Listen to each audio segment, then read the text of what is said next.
Hi, my name is Manoj Krishna, and today I want to tell you a story about one of my patients who came to me from the Isle of Man. He'd had 3 previous discectomy operations. The MRI scan here shows disc degeneration at the lower 3 levels, with the lower 2 being the worst off, and there's a disc prolapse at L4-5 on the right. Kevin was particularly disabled and been told nothing more could be done.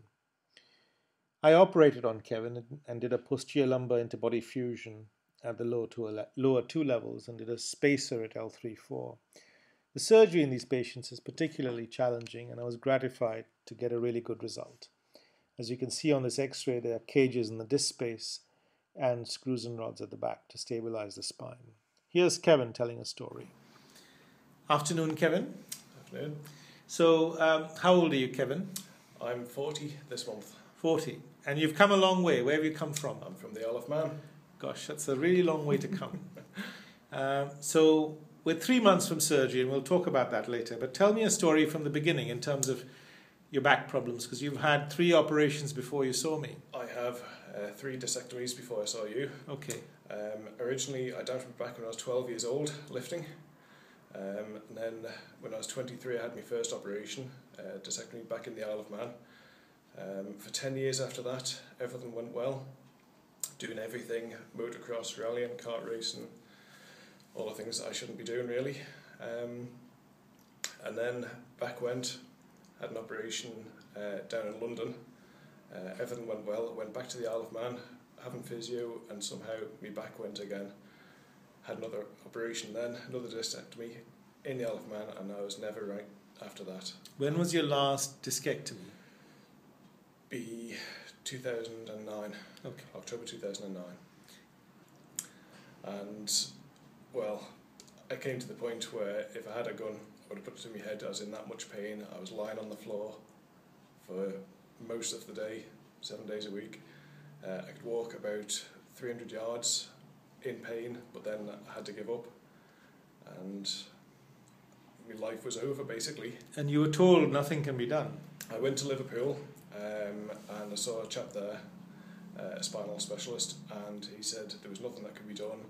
You'd have to learn to live with the pain and manage, and I couldn't, basically. So how did you find me? That's an interesting story. Well, my mother, she kept, all her friends knew about my situation, and old women, they always like to read these Sunday magazines that come with the papers, and there you were, popping up all the time in these magazines. I thought, oh, this guy's got to be worth a try, and you got my life back, and I'm happy as. Okay, so when you came to see me, you've had surgery now 3 months ago. Yeah. We've done a posterior lumbar interbody fusion, and you're now about 3 months from surgery. Yes. So talk us through the surgery, your recovery, and also, I mean, were you quite anxious coming in all the way from the Isle of Man to a strange hospital and strange surgeon? Yes and no. Obviously, I'd never met anybody over here, and yourself. I was just hoping and praying that you could do something for me. But I couldn't wait to get here. I couldn't wait to have the operation, because I'm sure a lot of your patients are in the same boat as what I was, and thinking, can nothing be done? Is my life over? And that's the way I thought. Okay, so you had the surgery and you hung out locally for a few days, didn't you? I did. I stayed in the Premier Inn just down the road. Yes. And I was in here. I had the operation on the Monday afternoon, and I left on the Thursday morning. Yeah. I got told off because I was walking up and down the corridors too much, overdoing it.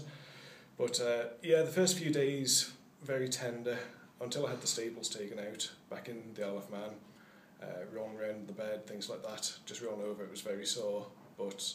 And your post-operative care from our team, it's been quite good, because you've had constant contact with brilliant. Hannah and Julie. And yes, yeah, the whole team, brilliant. So you, even though you were in the Isle of Man, you didn't feel that you were disconnected from the team? No. Julie said 24 hours a day, my phone's on, ring me, any concern you've got. And I did ring her a couple of times and put my mind at rest straight away, no problems. Okay. So, brilliant service. So now you're only 3 months from surgery, but yet, you know, you said you're about 80% better. Oh, yeah. So let's first talk about the ways in which you're better. So I'm walking sort of 2.5 mile. I've got some problems with my feet, nothing to do with the operation. Yeah. I think maybe the way I'd learned to walk very strangely with my bad back, I think over in time my feet have adjusted. And it's called metatarsalgia, I think, where there's some problem under the feet. I've put an insole in and I'm much better. Okay. And then you've got a bit of right calf pain, but it's much better than before surgery. Yeah, before it felt as though the calf muscle was going to explode. It was that much pressure and that much pain. Yeah. And I was on the cocodamol tablets. I was taking about 100 every sort of 8 days, something like that. Gosh, that's a lot. And now I still have one cocodamol and one gabapentin per day. So. Well, most days. Some days I don't need anything. Okay. But other days. And your back pain? If I overdo it, which you'd probably smack the back of my head for being naughty, but yeah, sometimes. But I know I've overdone it. Lie down for 10 minutes or so, it just eases off, and Fine. It's fine. Now you're only 3 months from surgery, but when I see you in another 3 months and up to a year, you're 80% better now, but you'll probably get another 10 or 15% over the next 9 months. Hopefully, yeah. Yeah. Well, like I say, if I think back yesterday, I'm the same today as yesterday and the same as the day before that, but I think a month ago, I'm much better. So time's a good healer. Yeah. And I'm just looking forward to the future with my family, which before I had no life and they had no life because of me. I was getting them down, and it does affect the whole family. Yes, and you've stopped thinking of shooting yourself. Oh yes, absolutely. Yeah, I'm just thinking, what toys can I buy now and have some fun with my life. Okay. Thank you, Kevin. Thank you. Thank you.